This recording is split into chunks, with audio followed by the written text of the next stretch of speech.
tristement célèbre seigneur Sith Exar-Kun n'avait aucun lien avec le véritable Empire Sith. Mais sa chute du côté obscur prépara le terrain pour les guerres mandaloriennes et la chute finale de Revan et Malak. Quand il était jeune chevalier Jedi, Exar-Kun développa un lien puissant avec la Force. Un long entraînement lui permit de maîtriser avec un talent sans pareil les combats au sabre laser.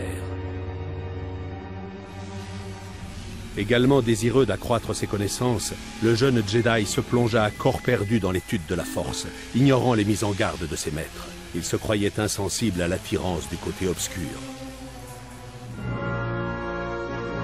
Le Conseil Jedi s'inquiéta quand il remarqua que la soif de connaissance d'Exar-Kun commençait à ressembler à une soif de pouvoir. Malheureusement, il leur avait déjà échappé. Alors qu'il se rendait dans le système Onderon, Kun rencontra l'esprit de l'ancien seigneur Sith Fridon Nan. L'esprit indiqua au jeune Jedi où trouver les puissants secrets qu'il cherchait. S'aventurant dans les mausolées Sith de Korriban, Kun dut participer au test des seigneurs Sith déchus. Quand il réapparut, il avait franchi le point de non-retour. Sa chute du côté obscur était inévitable. Afin d'achever son endoctrinement, Exar-Kun se rendit sur Yavin 4. Là, comme d'autres avant lui et après lui, il rencontra les redoutables guerriers Massassi, créés par Naga-Sadow. Les Massassi capturèrent Exar-Kun et l'offrirent en sacrifice à une ancienne Wyrd Sith. Affrontant la mort, Kun embrassa totalement le côté obscur et canalisa sa haine pour tuer la Wyrd.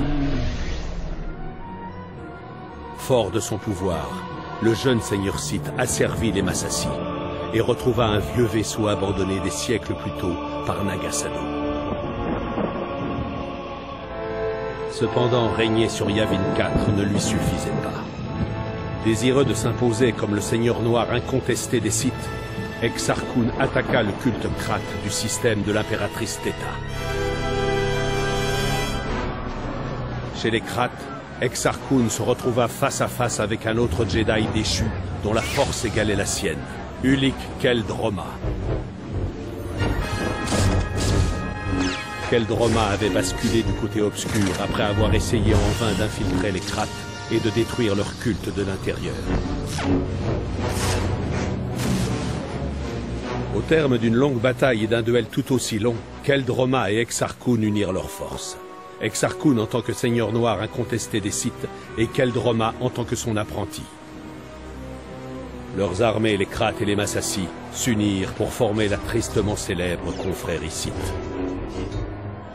La confrérie mena une guerre acharnée contre la République et les Jedi. Après avoir remporté plusieurs combats, les Sith attaquèrent la bibliothèque Jedi sur Osus. Là, Qel-Droma terrassa son propre frère. Osus fut détruite dans l'affrontement. Les Sith l'emportèrent, mais leur triomphe fut de courte durée. Rongé par le meurtre de son frère, Qel-Droma abandonna le côté obscur et trahit Exar-Kun. La République reconduisit Kun sur Yavin 4, où les seigneurs noirs pratiquèrent un rituel. Ils sacrifièrent ses armées pour que son esprit survive. Bien qu'ils n'aient pas pu le vaincre totalement, les Jedi réussirent à emprisonner l'esprit d'Exar-Kun dans les temples de Yavin 4. À notre connaissance, il s'y trouve encore aujourd'hui. L'histoire d'Exar-Kun est riche en enseignements. Mais le plus intéressant, c'est le fait qu'il n'était pas du côté de l'empereur Sith exilé sur Dromund Kaas.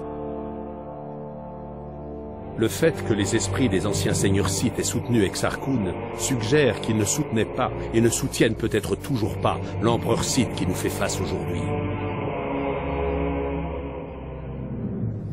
Nous disposons de peu d'informations au sujet de l'empereur et de ses efforts pour reconstruire son empire en exil.